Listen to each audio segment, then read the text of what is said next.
1986 में American forces का Libya पर हमला हो, 2002 में इराक पर या फिर 2014 में सीरिया पर, अमेरिका ने जब भी चाहा मिडिल ईस्ट की तकदीर बदलने की कोशिश की। लेकिन एक मुल्क ऐसा है जो पिछली कई दहाइयों से उनके कंट्रोल में नहीं आ रहा, और वो है ईरान। आज भी अमेरिका और इजराइल ईरान की दीवार में दरार ढूंढने की कोशिश कर रहे हैं, लेकिन ये काम इतना आसान नहीं है। तारीख गवाह है कि पिछले 600 सालों में ईरान के बॉर्डर्स का 1 इंच भी अपनी जगह से नहीं हिला, चाहे हमला करने वाले रोमन्स हों, अरब्स, टर्क्स, रशियंस या फिर ब्रिटिश एम्पायर ही क्यों ना हो। ईरान ने बार बार साबित किया है कि वो सबसे बड़े हमलों को भी बर्दाश्त करने की ताकत रखता है। लेकिन सवाल ये है कि इस ताकत का असल राज क्या है?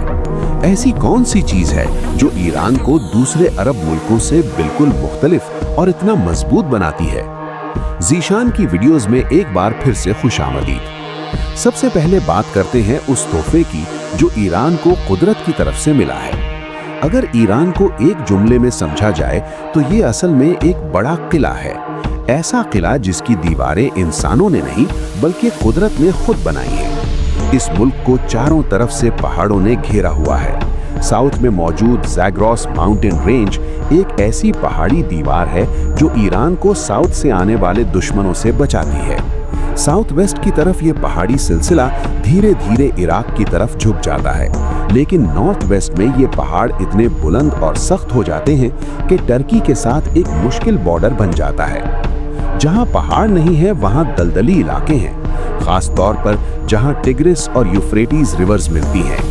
ये मार्श लैंड्स भी एक नेचुरल बैरियर की तरह काम करती हैं, बिल्कुल उस खंदक की तरह जो किसी किले के सामने होती है। अब अगर नॉर्थ की तरफ देखें, जहां कैस्पियन सी और आज़रबाईजान है, वहां अल्बोर्ज माउंटेन रेंज ईरान की हिफाजत करती नजर आती है। ईस्ट की तरफ छोटी छोटी पहाड़ी रेंजेस ईरान को अफगानिस्तान और पाकिस्तान से अलग करती हैं। यानी हर तरफ से पहाड़ ईरान को एक किले की तरह महफूज बनाते हैं।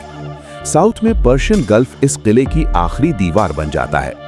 अगर कोई यहां से हमला करने की कोशिश करे तो उसे सामने 1.5 किलोमीटर तक बुलंद पहाड़ों का सामना करना पड़ता है, जो तकरीबन 250 किलोमीटर अंदर तक फैले हुए हैं। किसी भी मुल्क पर कब्जा करने में उसकी ज्योग्राफी बहुत बड़ा रोल प्ले करती है। इसी तरह अफगानिस्तान भी अपने पहाड़ों की वजह से कई दफा महफूज रहा है, चाहे दुश्मन सोवियत यूनियन हो या अमेरिका। बिल्कुल इसी तरह ईरान के पहाड़ भी उसकी हिफाजत में बहुत बड़ा किरदार अदा करते आए हैं। अगर ईरान के अंदर देखा जाए तो यहाँ 2 बहुत बड़े रेगिस्तान भी हैं, दस्ते कबीर और दस्ते लुत। ये इतने सुनसान और सख्त इलाके हैं कि लोग मजबूरन पहाड़ों पर बसते हैं।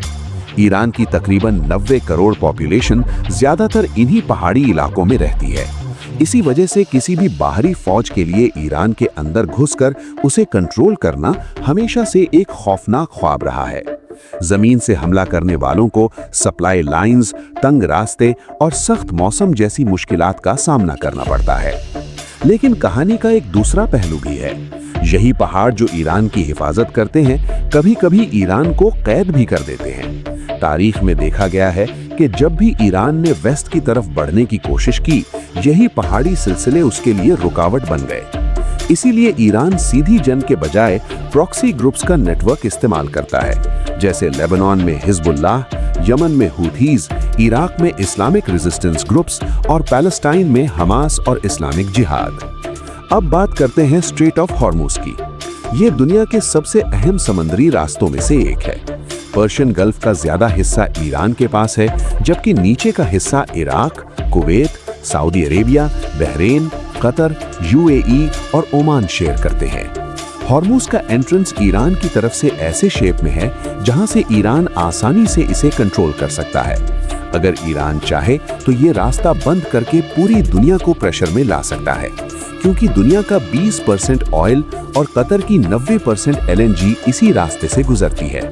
अगर ये बंद हो जाए तो ग्लोबल इकोनॉमी को बहुत बड़ा नुकसान हो सकता है।